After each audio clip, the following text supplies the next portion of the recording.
on TSM's victory. Thank you very much, Riv. Great TriCast on the day. I'm here with Zyrene to do a Duo Telestrator segment about that game, of course.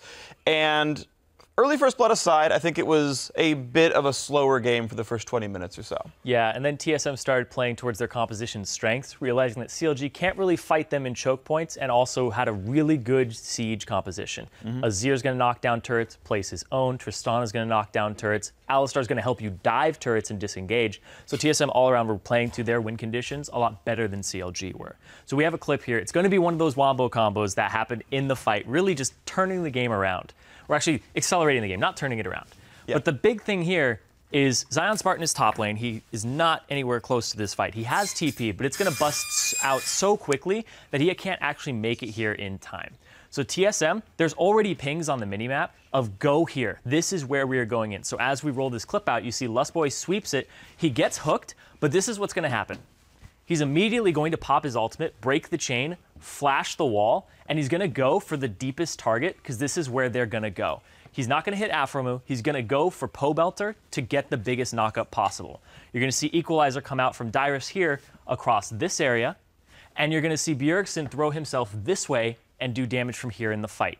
This is just going to be also Santorin jumps over the wall, and everybody's basically diving Kog'Maw. This is the ideal get the AP Kog'Maw. We see so many games where an AP Kog'Maw will just take over the game because he's left unchecked. This is not an AP Kog'Maw being left unchecked. You're going to see it right here as we roll this clip out, how TSM orchestrates it. Immediate ultimate from Alistar, get Pobelter, goes a little bit further, but they knock him up into it, and it's just clean up from there. They get 2 kills immediately. Bjergsen goes up into the side and eventually gets double lift, but this leaves CLG mangled, and they're able to pick up a Baron off the back of it, and TSM close it out from there. Yeah, Baron buff, Siege comp. How hard could it possibly be to close out the game, of course? Well executed by TSM. So Grats 2-0 on the split, 4-0 on the year. In fact, TSM crushing CLG for a very long time now. It's been good by them, but for now we've got more words from TSM members. We're going to send it down to Dash on the analyst desk. Thank you, gentlemen. I am joined by Santorin and Bjergsen. Santorin, I'm coming to you first. As they just mentioned, 4-0 on the year against CLG. But not only do you improve that record, you guys move into first place with that win. We'll see how Dignitas does later in the day. But moving into the back half of the split, that's got to feel pretty good to come out strong. It feels really good because it definitely felt like we played way better than yesterday. Yesterday we were really indecisive and we didn't take the leads the way we should have. And I feel like this game we were more decisive and we went in every time we had a chance. Well, you speak about being more decisive this game. But Bjergsen, after that first blood, we did see a relatively slow game for quite some time. The gold lead hovered around 1K. So at what point did you guys feel comfortable or feel like you had the power in your composition to kind of move forward into that win? It was really about finding a place to fight and a reason to fight, because CLG was giving up pretty much everything, like dragons, apart from the second or third dragon, they were just playing very safe and just giving up pretty much turrets and dragons. So we were just constantly looking for where are we going to fight. And we did mess up the first fight that they actually gave us an opportunity to fight, but as soon as they gave us the second one, that's where we went in and really got stuff done. When you talk about looking for fights, I kind of want to jump into Champion Select to look at the picks that you guys went for.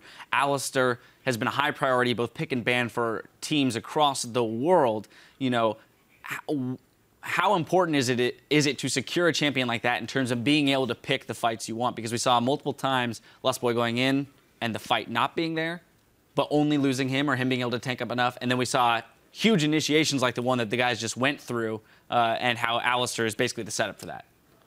One of our really common blind picks is Azir, and one of the very common counter picks is Kog'Maw. And Alistar does very well against Kog'Maw, like you show just in the fight. You can just dive onto Kog'Maw, you can flank Kog'Maw, you can tower dive Kog'Maw. There's a lot of things you can do with Alistar that's very good against that. So with all the really strong champions that people usually pick, like Kalista, Gragas, were all gone, then Alistar was definitely at the top of our pool. Now, along with the Alistar, you had the J4 that was able to follow up quite nicely with the Cataclysms. A little curious as to why you think there's so much focus on jungler bans, especially today. We've seen Echo, Gragas, and Rek'Sai fall away very quickly, and people are being relegated to J4 and Lee Sin. So for Gragas is definitely the highest priority pick, and that's also why every purple side team bans Gragas. And we just ban Echo, Rek'Sai because we feel like those champions that they can play well, the teams we played this week, and banning those away puts us into a spot where we can play stuff like Jarvan, and we know that Jarvan is really good against Kog'Maw with Azir and stuff like that. So we just ban the champions that we feel like will be able to shut down our comp, and then we just play our. Now, after this game, we already said you felt like you played a lot more decisively today, and that does, boast, well for you guys when we move into the latter half of the split.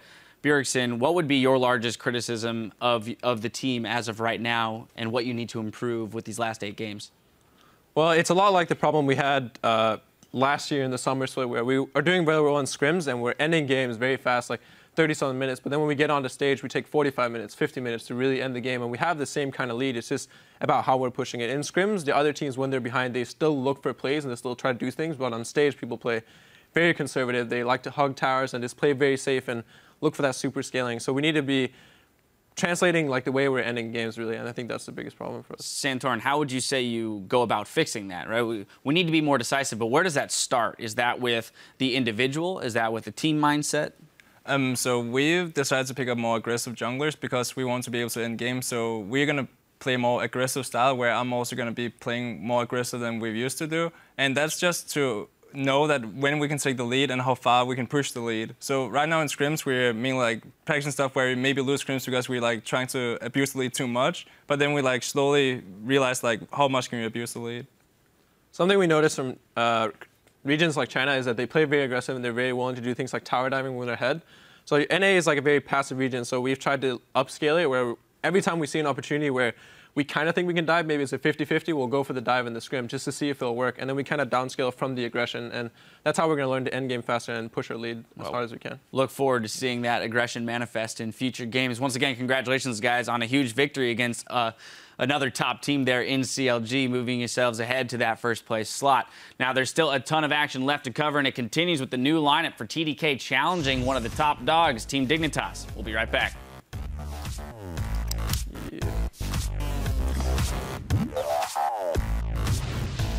You feel good? I feel good. I'm feeling good. You feel good?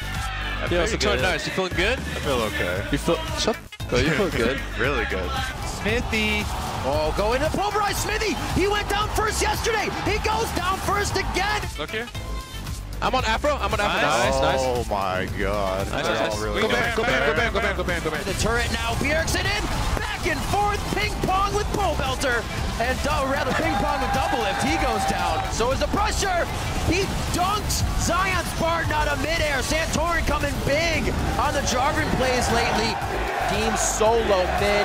2-0 over Counter Logic Gaming for the summer in the NA LCS.